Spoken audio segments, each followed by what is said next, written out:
Men who could not control themselves cast long shadows from our past into our present. Each of us must master our lives through self-control, can achieve great things through self-control.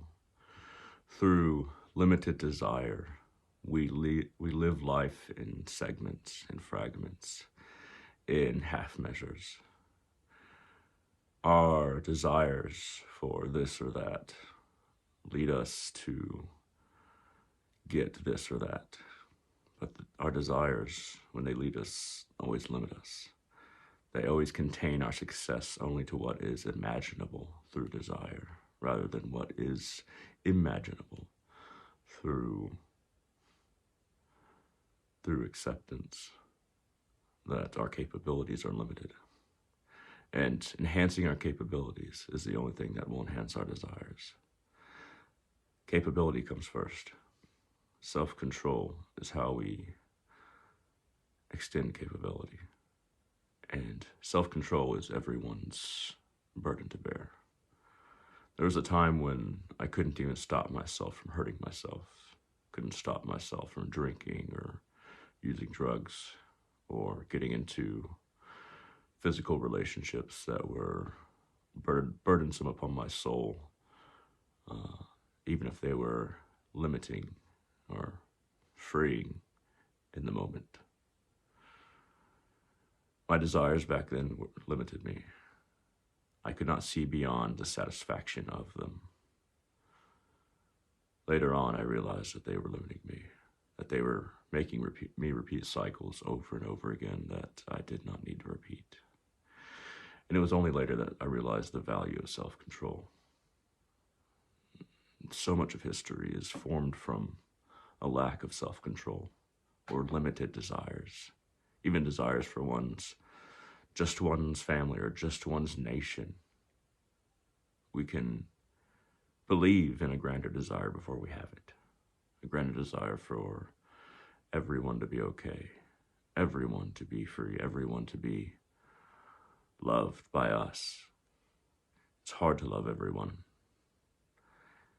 And that is why we do it by half measures.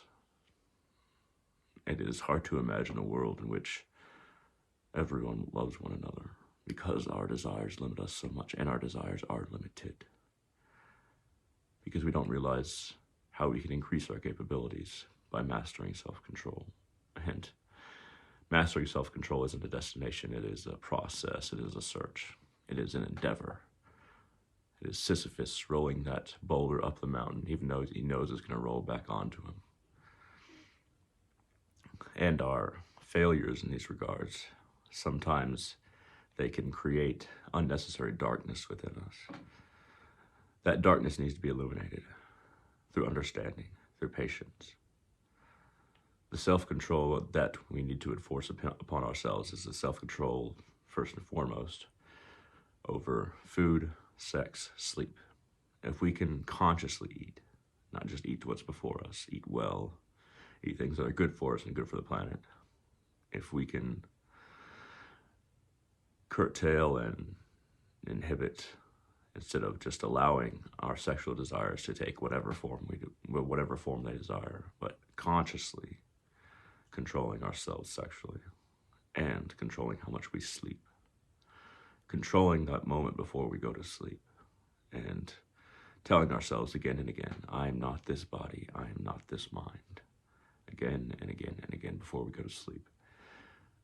If we do that enough, we can consciously go from wakefulness to sleeping.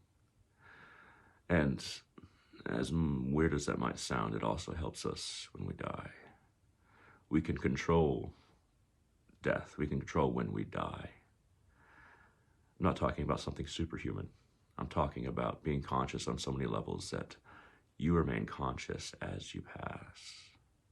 There are echoes in graveyards and other places of people who were more or less awake in that moment. You can hear the echoes through the energy, but that's not what this video is about. This video is about self-control. Control what you eat, how you eat, when you eat. Control your hunger. That will help you in other areas. Control sex. That will help you in other areas. Control sleep, how much you sleep, and consciously sleeping. That will help you in other areas. Through these basic levels or ways of self-control, you'll find you're more controlled in other ways. You'll find you'll have more control over your anger, over your fear, over lust, of course, over greed. Our limited visions have created the world that we exist in. We must master self-control so that our desires aren't so limited, and we see the potentiality within us. We can only do that when all the static is taken down, at least to a minimum, if not completely destroyed. Because how can we imagine that we think clearly, that we feel clearly, that we see clearly, that we understand clearly, if some of these basic things aren't controlled or we don't have the control over them? Our mind goes in circles and justifies itself, justifies satisfying this or that. We'll go in these mental circles every day. If you notice how you think, notice how you think when you're hungry, when you want something. Notice how your mind keeps on going back to it, justifying, trying to envision how to get it. Whatever it is. It could be as simple as a candy bar or a cigarette, something like that. Notice how your mind thinks and how it is a slave to desire so much of the time. By controlling our desires, by mastering self-control, once again, it's a search, we can become an instrument rather than an automated machine. Because our mind, we are an intelligence beyond our mind. Our mind is a slave while we don't control ourselves. But through self-control, we can use it as a tool. We can use our intellect as a tool, because our intellect is slave to our identity. And we wrap so much of our identity in our limited desires. So, try to control yourself in some basic ways, and you'll find that your inner strength, your inner vision will increase drastically. And you will become more human, less animal, less machine.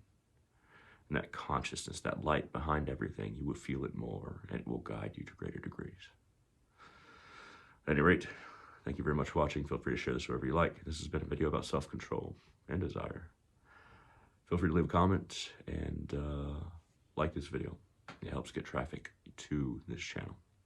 At any rate, let us all control ourselves so that we make a better world, and we can work towards a greater one that we cannot envision with our current limited vision. Thank you very much, and I hope all of you have a wonderful day.